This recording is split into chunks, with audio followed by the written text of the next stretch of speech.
ಕಡಿಮೆ ಬೆಲೆಗೆ ಚಿನ್ನದ ಆಸೆಯನ್ನು ತೋರಿಸಿ 20 ಲಕ್ಷ ದರೋಡೆ ಮಾಡಲಾಗಿದೆ. ಬಂಪರ್ ಆಫರ್ಗೆ ಫ್ಲೈಟ್ ಹತ್ತಿ ಬಂದ ಉದ್ಯಮಿ ನೋಡಿ, ಇಲ್ಲಿ ಕಡಿಮೆ ಬೆಲೆಗೆ ಚಿನ್ನದ ಆಸೆ ತೋರಿಸಿದ್ರಿಂದ 20 ಲಕ್ಷವನ್ನ ಈ ವೇಳೆ ದರೋಡೆಕೋರರು ಲಪಟಾಯಿಸಿದ್ದಾರೆ. ಬಂಪರ್ ಆಫರ್ ನಂಬಿ ಫ್ಲೈಟ್ ಹತ್ತಿ ಬಂದ ಉದ್ಯಮಿ ಈ ವೇಳೆ ಮೋಸ ಹೋಗಿರುವಂಥ ಒಂದು ಘಟನೆ ದೇವನಹಳ್ಳಿಯಲ್ಲಿ ನಡೆದಿದೆ. ದೇವನಹಳ್ಳಿಯ ವೆಂಕಟಗಿರಿ ಕೋಟೆ ಗ್ರಾಮದ ಬಳಿ ನಡೆದಿರುವಂತಹ ಘಟನೆ ಇದು. ಕಡಿಮೆ ಬೆಲೆಗೆ ಚಿನ್ನ ನೀಡುವುದಾಗಿ ಉದ್ಯಮಿಗೆ ಆಮಿಷ ಒಡ್ಡಿದ್ರಿಂದ ಪಾಪ ಹೈದರಾಬಾದ್ ಮೂಲದ ಉದ್ಯಮಿ ವಿಶ್ವಪ್ರಸಾದ್ ರೆಡ್ಡಿ ಫ್ಲೈಟ್ ಹತ್ಕೊಂಡು ಬರ್ತಾರೆ. ಕಡಿಮೆ ಬೆಲೆಗೆ ಚಿನ್ನ ಸಿಗುತ್ತೆ ಅಂತ 20 ಲಕ್ಷಕ್ಕೆ 1 ಕೆಜಿ ಚಿನ್ನದ ನಾಣ್ಯವನ್ನ ನೀಡುವ ಭರವಸೆಯನ್ನ ನೀಡಿದ್ರಿಂದ ಇದನ್ನ ನಂಬಿ ಉದ್ಯಮಿ ಬರ್ತಾರೆ. ಆದರೆ ಬಂದ ನಂತರದಲ್ಲಿ ಅಸಲಿಯತ್ ಗೊತ್ತಾಗುತ್ತೆ. ಉದ್ಯಮಿ ಮೇಲೆ ಹಲ್ಲೆ ನಡೆಸಲಾಗುತ್ತೆ.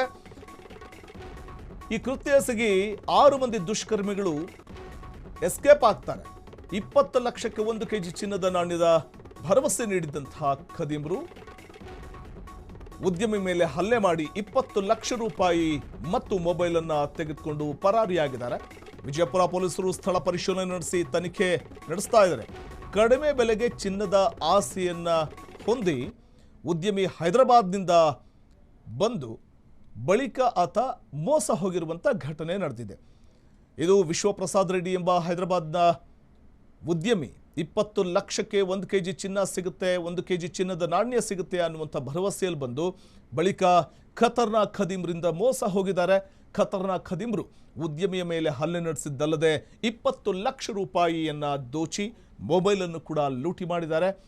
ಇನ್ನು ಈ ಸಂಬಂಧ ಬೆಂಗಳೂರು ಗ್ರಾಮಾಂತರ ಜಿಲ್ಲೆ ದೇವನಹಳ್ಳಿಯಲ್ಲಿ ಈ ಘಟನೆ ನಡೆದಿರೋದ್ರಿಂದ ಇದಕ್ಕೆ ಸಂಬಂಧಪಟ್ಟಂತೆ ಈಗಾಗಲೇ ಪೊಲೀಸ್ ಠಾಣೆ ಮೆಟ್ಟಿಲೇರಿದೆ. ಈ ಪ್ರಕರಣ ದುಷ್ಕರ್ಮಿಗಳ ಬಲೆಗಾಗಿ ಪೊಲೀಸರು ಈಗಾಗಲೇ ತನಿಖೆ ನಡೆಸ್ತಾ ಇರುವಂಥದ್ದು. ದುಷ್ಕರ್ಮಿಗಳು ಎಲ್ಲಿ ಅಡಗಿ ಕುಳಿತಿದ್ದಾರೆ ಅನ್ನೋದರ ಕುರಿತಾಗಿಯೂ ಈಗಾಗಲೇ ಕಾರ್ಯಾಚರಣೆ ನಡೆಸ್ತಾ ಇದ್ದಾರೆ. ಖಚಿತ ಮಾಹಿತಿಯನ್ನು ಆಧರಿಸಿ ದುಷ್ಕರ್ಮಿಗಳ ಅಥವಾ ಖತರ್ನಾಕ್ ಖದೀಮರ ಪತ್ತೆಗೆ ಬಲೆ ಬೀಸಿದ್ದಾರೆ. ವಿಜಯಪುರ ಪೊಲೀಸರು ಸ್ಥಳಕ್ಕೆ ಭೇಟಿ ನೀಡಿದ್ದು ಪರಿಶೀಲನೆ ನಡೆಸಿದ್ದಾರೆ. ತನಿಖೆ ಮುಂದುವರೆದಿದೆ. ಕ್ಷಣ ಕ್ಷಣದ ಸುದ್ದಿಗಳಿಗಾಗಿ ಫ್ರೀಡಂ ಟಿವಿ ಸಬ್ಸ್ಕ್ರೈಬ್ ಮಾಡಿ, ಲೈಕ್ ಮಾಡಿ ಹಾಗೂ ಫಾಲೋ ಮಾಡಿ. ಹೊಸ ಸುದ್ದಿಗಳ ನೋಟಿಫಿಕೇಶನ್ಗಾಗಿ ಬೆಲ್ ಐಕಾನ್ ಮೇಲೆ ಕ್ಲಿಕ್ ಮಾಡಿ.